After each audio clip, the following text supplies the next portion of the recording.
आज हम शास्त्री नगर चौक पर व्यापारी नेता अरविंद तेवतिया से बात करते हैं, जानते हैं उनसे आज़ादी के बारे में। अरविंद तेवतिया जी, भाजपा सरकार, उत्तर प्रदेश की भाजपा सरकार को 4 साल पूरे होने जा रहे हैं, तो हम आज़ादी का जश्न मनाने जा रहे हैं, लेकिन बताइए कितने आज़ाद महसूस कर रहे हैं, कितने आज़ाद हैं? देखो, आपका जो सवाल है इसके 2 उत्तर निकलेंगे। एक तो आज़ादी का पर्व, आप कह रहे हो कि आज़ादी का पर्व है, उसके संबंध में क्या कहना चाहते हैं कि आप आज़ाद हो। और दूसरा ये कि उत्तर प्रदेश सरकार के 4 साल पूर्ण होने को जा रहे हैं, उन्होंने क्या काम किया, कितने संतुष्ट किए, दोनों के उत्तर मैं आपको अलग अलग दूंगा। देखो, लगभग 4 वर्ष का उत्तर प्रदेश सरकार का कार्यकाल पूर्ण होने को आ रहा है, लेकिन आज उत्तर प्रदेश पूरे भारतवर्ष में केवल और केवल ट्रेडिंग के ऊपर निर्भर हो रहा है।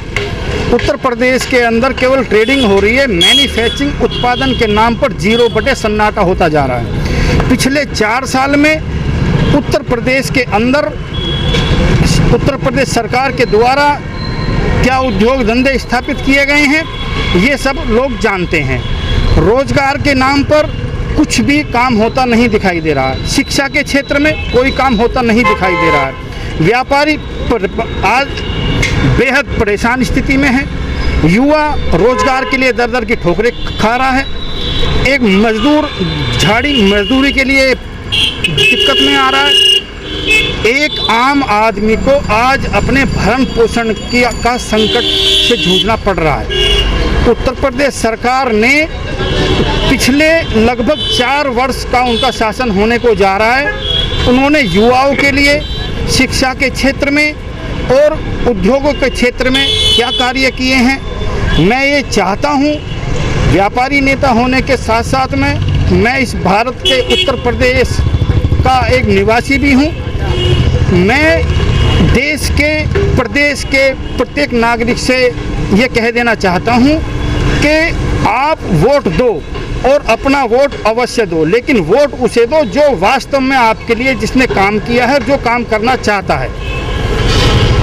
मेरा सवाल है कि कोरोना महामारी से पूरा देश जूझ रहा है, देश नहीं दुनिया जूझ रही है, उसमें सरकार दावे कर रही है कि बड़े अच्छे काम किए हैं।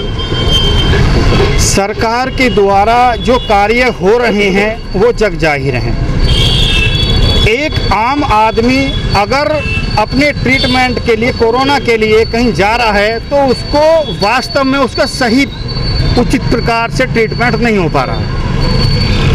इस कोरोना महामारी के चलते प्राइवेट हॉस्पिटलों ने अपनी रोजी रोटी बना दी है और इस कोरोना की आड़ में वो अनाप शनाप बिल तैयार कर करके लोगों से ऐंठ रहे हैं।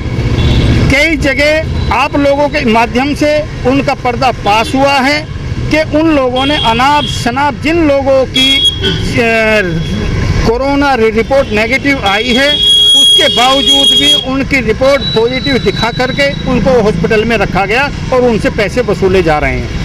आज़ादी आप कितने आज़ाद नहीं कर रहे हैं आज़ादी के पर्व मनाने? देखो, एक कहने के तौर पर तो हम लोग सन 1947 में आज़ाद हुए, हमारा देश सन 1947 में आज़ाद हुआ, लेकिन हकीकत आज भी ग्राउंड स्तर पर यही है कि हम इस आज़ादी से, वो पहली हमारी गुलामियत अच्छी थी, उसमें हर आदमी के दिमाग में कानून का, प्रशासन का, शासन का भय था। आज कहीं भी लोगों के अंदर कोई डर भय नहीं रह गया है।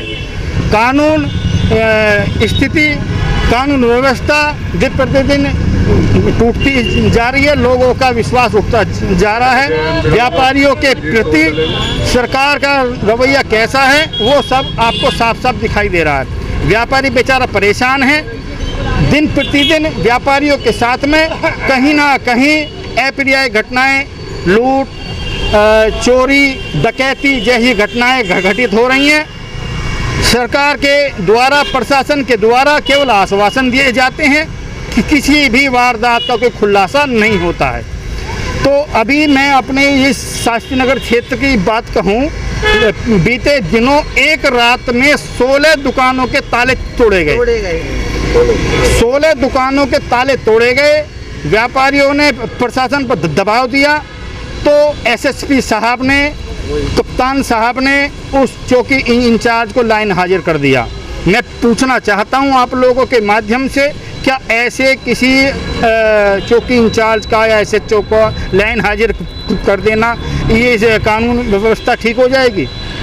आपको व्यापारियों की सुरक्षा के इंतजामात करने पड़ेंगे, क्योंकि एक व्यापारी ही ऐसा वर्ग है जो समाज को एक सूत्र में बांधने का कार्य करता है, और सबसे ज़्यादा रेवेन्यू देने वाला वर्ग व्यापारी वर्ग है। व्यापारी वर्ग की कमर टूटी हुई है, व्यापारी आज परेशान है।